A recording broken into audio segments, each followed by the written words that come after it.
Dear guys, सरल sir के class में आपका स्वागत है। आज हम आपको एक नया वीडियो जो टॉपिक है how to speak in English, इसके बारे में बताने के लिए आए हैं। डियर गाइस, आज सभी लोगों की इच्छा होती है कि हम लोग क्यों ना अंग्रेज़ी में बात किया जाए। तो अंग्रेज़ी में बात करने के लिए आपको मेरे हिसाब से 7 स्टेप को रखना ज़रूरी होगा। इसी 7 स्टेप के बारे में हम आपको बताने के लिए आए हैं। सबसे पहला स्टेप है लिसन एंड स्पीक।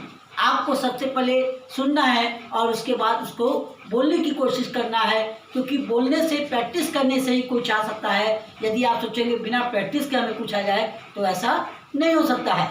एक म्यूजिशियन ने कहा था कि यदि आपको म्यूज़िक में अच्छी पकड़ रखनी है तो आपको उसको सुनना पड़ेगा।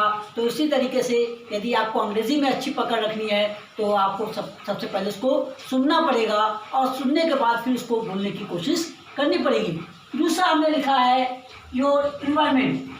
सब कुछ आपके वातावरण के ऊपर निर्भर करता है। डियर गाइस, एक पंजाबी का बच्चा पंजाबी सीखने के लिए कहीं नहीं जाता है, एक बंगाली का बच्चा बंगाली सीखने के लिए कहीं नहीं जाता है। क्यों डियर गाइस? क्योंकि वो शुरू से ही उस माहौल में रहा है और उसको वो भाषा ऑटोमेटिक आ जाती है। ठीक उसी तरीके से आपको भी अपना एक इन्वायरमेंट बनाना है। आप ऐसी जगह जाने की कोशिश करिए जहाँ पर लोग अंग्रेज़ी को समझते हों, या अपने घरों में अपने छोटे भाई बहनों के साथ अंग्रेज़ी बोलने की कोशिश करें। तीसरा आता है knowledge of basic. That is the main point of conversation. ये कन्वर्सेशन का, बातचीत का सबसे बड़ा पॉइंट होता है। डियर गाइस, हमने यहाँ पर सबसे पहला लिखा है टेंस, दूसरा लिखा है वॉइस। ये दोनों के बारे में हमने बहुत अच्छा अपना एक वीडियो बनाया है, उसको आप चाहे तो देख सकते हैं। इसके बाद प्रीपोजिशन और कंजक्शन, इसके बारे में डियर गाइस अभी आपको वीडियो बना करके हम कुछ दिन बाद डाल देंगे। मगर प्रीपोजिशन के बारे में आप इतना जान जाइएगा कि प्रीपोजिशन के बारे में किसी लेखक ने कहा है कि प्रीपोजिशन को समझना यानी समुद्र के लहरों को अपने मुट्ठी में बांधने के समान है। और कंजक्शन भी थोड़ा कंफ्यूजन वाला है, मगर इसको भी हम अपनी वीडियो में बनाने की कोशिश करेंगे। नेक्स्ट आपका आता है own dictionary. Dear guys, dictionary आपके पास जरूर होनी चाहिए। फॉर एग्जाम्पल के लिए, यदि आप मान लीजिए सवेरे उठते हैं तो आप ये देखिए कि आपके सामने चेयर है, तो आप चेयर को मत लिखिए। अब आप अपने किचन में आइए तो किचन में आपको डिफरेंट तरह की चीज़ें मिलेंगी, उसकी अंग्रेजी जानने की कोशिश करिए और फिर उसको एक छोटे से सेंटेंस में बना करके बोलने की कोशिश करिए। जैसे मान लीजिए हमें दूध पीना है तो क्या कर सकते हैं, we want to drink milk. इस टाइप के छोटे अगर सेंटेंस को बनाना आपको आ जाएगा तो निश्चित ही है आपके अंदर एक नया कॉन्फिडेंस पैदा हो जाएगा। नेक्स्ट है कॉन्फिडेंस।